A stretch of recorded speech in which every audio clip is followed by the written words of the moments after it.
Assalamualaikum warahmatullahi wabarakatuh. Bismillahirrahmanirrahim. Baik, saya lanjutkan. Jadi ini hijab ya. Kalau kita sukses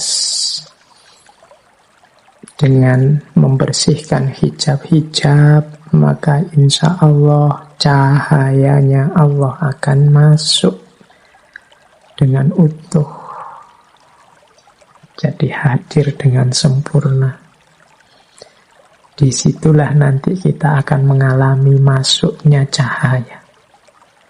Dari berbagai sumber catatan saya ada berbagai indikasi tentang masuknya cahaya ini. Indikator-indikator hadirnya cahaya. Ini bagi yang mengalami saja. Yang tidak mengalami insya Allah nanti mengalami kalau kita serius. Ini kalau dalam dunia sufi istilahnya macam-macam. Ada yang menyebutnya kasyaf, ada yang menyebutnya syahadah, musyahadah, ada yang menyebutnya makrifat. Cirinya apa? Cahaya itu masuk dalam diri kita. Kaca cahaya kita terang oleh cahayanya Allah. Ini indikator pertama. Ini dimensi rasanya. Ini berarti kalau dimensi rasa yang ngalami, yang ngerti adalah exciting. Exciting itu saya tulis dalam bahasa Inggris ya, karena keyboardnya susah kalau dalam bahasa Arab. Exciting itu gembira. Jadi seperti gembiranya kita kalau mendapat kebahagiaan yang besar. Sehingga yang lain-lain kecil semua. Mungkin bayangkan ya mudahnya kamu nembak orang yang kamu taksir. Bertahun-tahun kamu incer, akhirnya kamu tembak dan diterima. Itu kan exciting, senangnya luar biasa. Kalau engkau mendekat ke Allah dengan serius, tiba-tiba hanya kebahagiaan saja yang engkau rasakan. Tidak ada lagi keluhan-keluhan, tidak ada lagi komplain-komplain dengan situasi real hidupmu. Kemungkinan cahayanya Allah sudah menyusup masuk dalam dirimu. Exciting, gembira yang luar biasa. Kemudian yang kedua, oceanic. Oceanic ini menyamudra, apa ya menyamudra? Seperti samudra, engkau merasa luas. Apapun yang terjadi seolah-olah engkau bisa menampungnya. Ujian apapun yang hadir, engkau tidak tergetar. Semuanya engkau terima.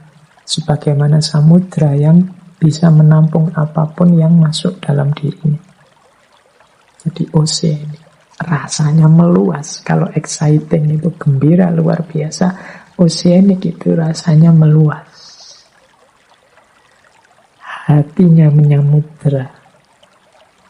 Fenomena apapun, peristiwa apapun dalam hidup mampu ditampung dalam dirinya tanpa ada keluhan, tanpa ada protes. Ciri yang ketiga, hadirnya cahaya adalah deeply moving.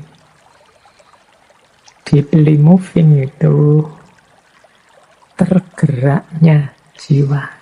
Tergerak itu seperti orang terharu. Jadi batin kita itu sangat tersentuh. Itu namanya deeply moving. Di tempat saya sekarang baru hujan. Mungkin suaranya terdengar nggih. Kayak seperti lama tidak hujan-hujan, tiba-tiba hujan. Itu kan deeply moving. Alhamdulillah, kita rasanya terharu sekali dengan hadirnya cahaya ini dalam hidup kita. Entah tentang apa, entah dari mana hadirnya. Itu kita gembira sekali, batin kita meluas. Kita begitu tersentuh, begitu terharu. Terharu yang bahagia ya, bukan terharu yang seperti apa. Deeply moving itu mungkin kayak teman-teman yang sudah mati-matian nulis skripsi, bolak-balik ditolak, akhirnya ditanda tangani. Ujian lulus, exciting, oceanic, deeply moving.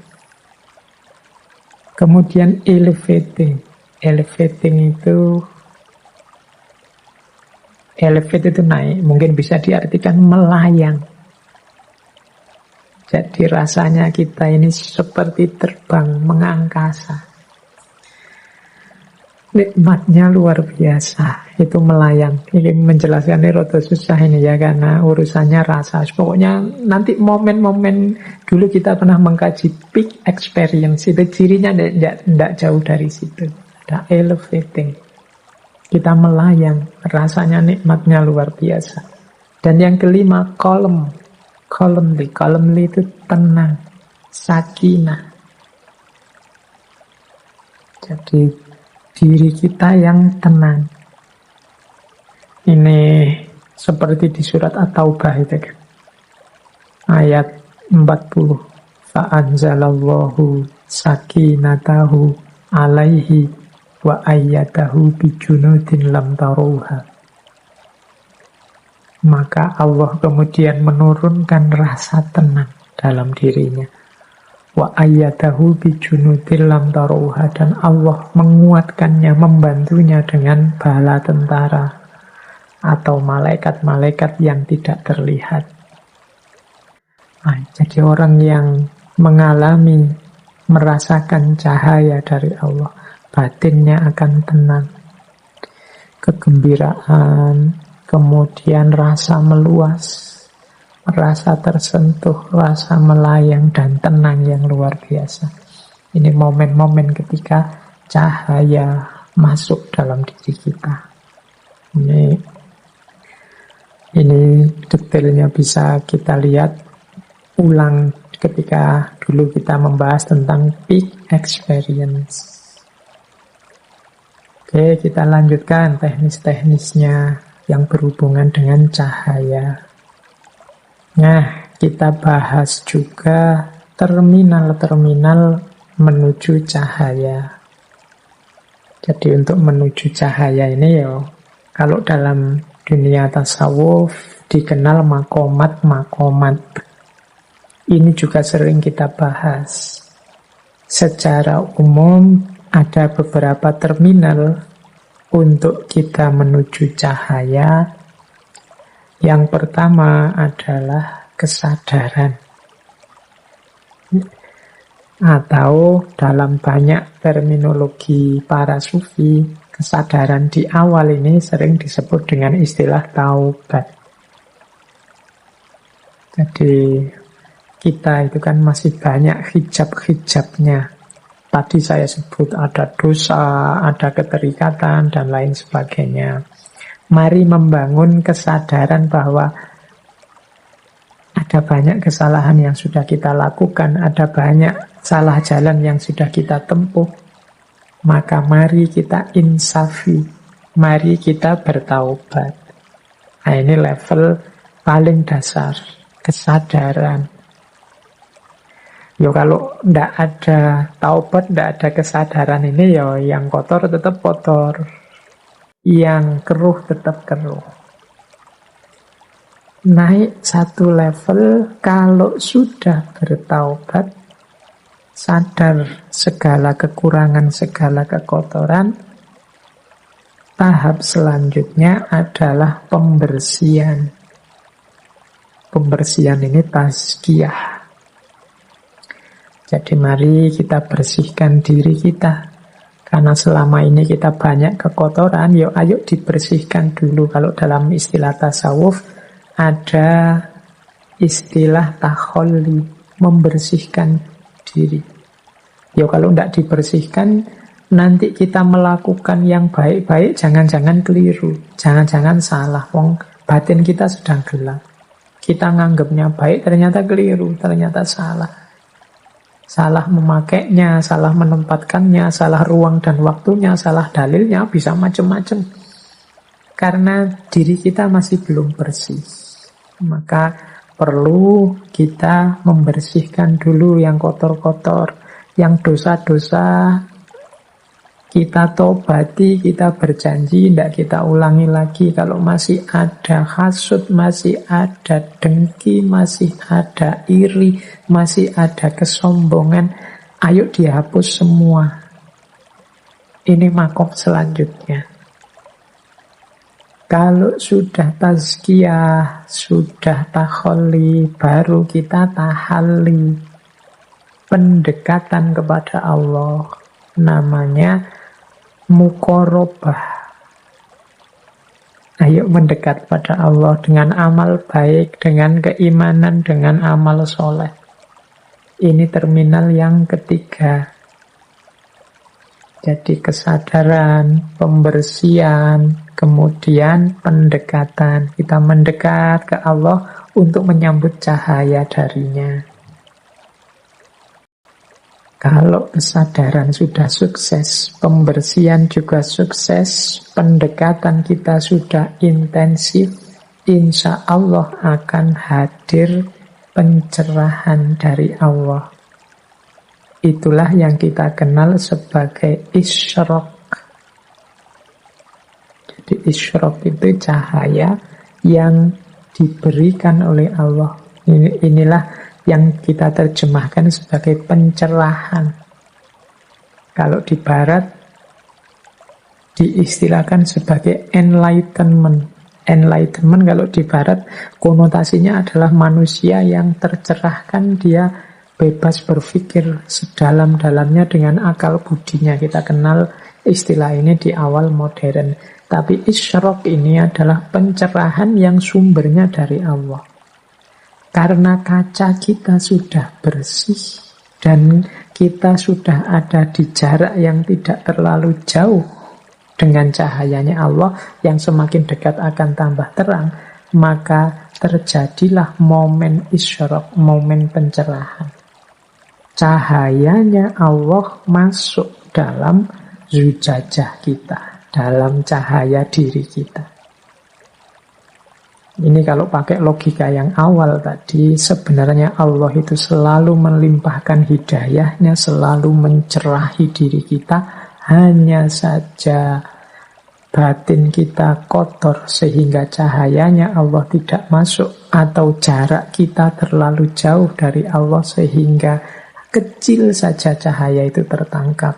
Maka setelah kita taubat, tazkiyah dan mendekat muqarabah, maka cahayanya Allah tertampung.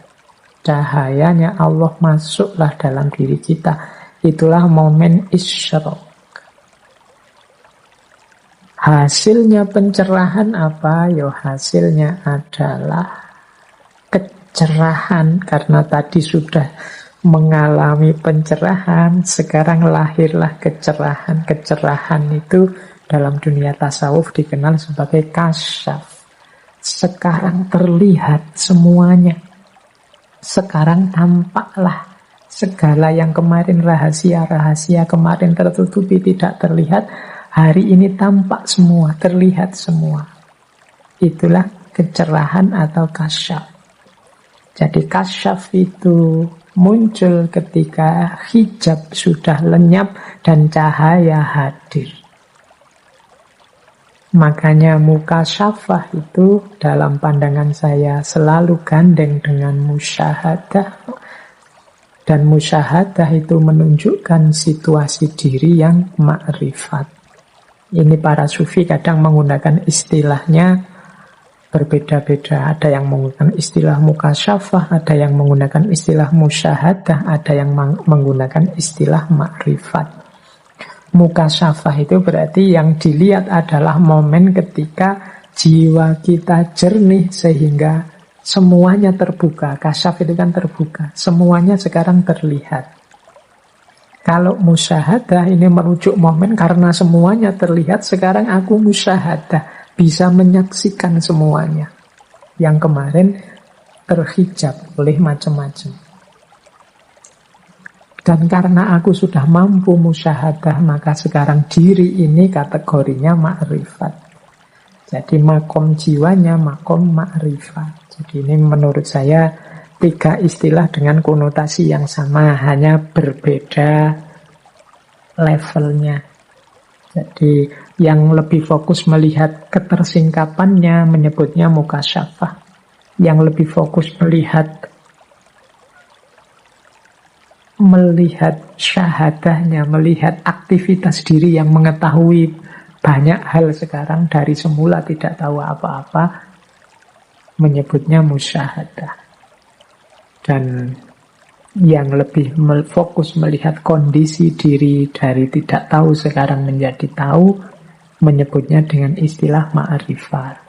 Seperti Imam Ghazali. Jadi mukasyafah, musyahadah, ma'rifat itu satu kondisi setelah hijab lenyap dan cahaya hadir.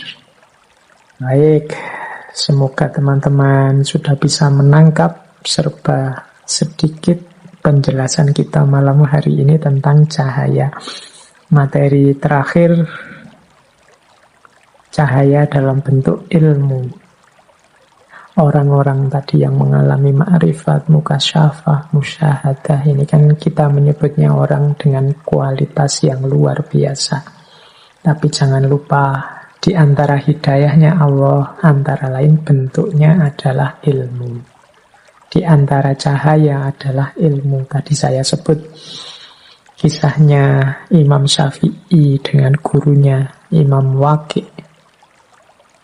Yang Imam Syafi'i merasa ada kesulitan-kesulitan menangkap pengetahuan, dijawab oleh Imam Waqi', engkau terlalu banyak maksiat, sehingga ilmumu tidak nyampe, jiwamu gelap. Ketahuilah bahwa ilmu itu cahaya, berarti ilmu juga jenisnya cahaya.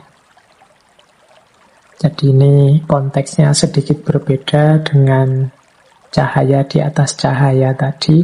Saya pinjam sebentar teorinya Imam Ghazali di Ihya untuk menjelaskan cahaya dan ilmu. Menurut Imam Ghazali, ilmu itu ya cahaya, cuma jangan lupa cahaya ilmu itu ada kalanya menerangi diri sendiri saja, ada kalanya menerangi orang lain saja, ada kalanya, dan ini yang ideal, menerangi diri sendiri dan orang lain. Jadi teman-teman ini kan hakikatnya sedikit-sedikit sudah mengalami cahaya, paling tidak cahaya ilmu. Jangan lupa ada 3 kategori tadi. Cahaya ilmu itu ada kalanya menerangi diri sendiri saja. Maksudnya apa? Orang yang punya ilmu, ilmuwannya sangat berkualitas. Dia manusia yang utama, tapi manfaatnya untuk sekeliling kurang. Jadi dia terang tapi dalam dirinya sendiri saja. Dia manusia unggul yang luar biasa, tapi dalam dirinya sendiri saja. Manfaatnya ke sesama perlu dimaksimalkan lagi, biar tidak hanya menerangi dirinya sendiri saja. Ini seperti lampu yang terang di lampunya saja tapi tidak menerangi yang lain. Ini juga kurang. Ada lagi yang sebaliknya, bercahaya menerangi yang lain saja, dirinya sendiri tidak. Ini seperti mungkin orang-orang yang sukanya menasehati orang, ilmunya tinggi untuk nuntun orang, untuk menerangi orang lain, tapi dirinya sendiri tidak menjalani. Orang lain jadi baik, jadi berkualitas, jadi semakin dekat dengan Allah karena dirinya, tapi dia sendiri karena tidak menjalani, ya kualitas hidupnya tidak naik-naik.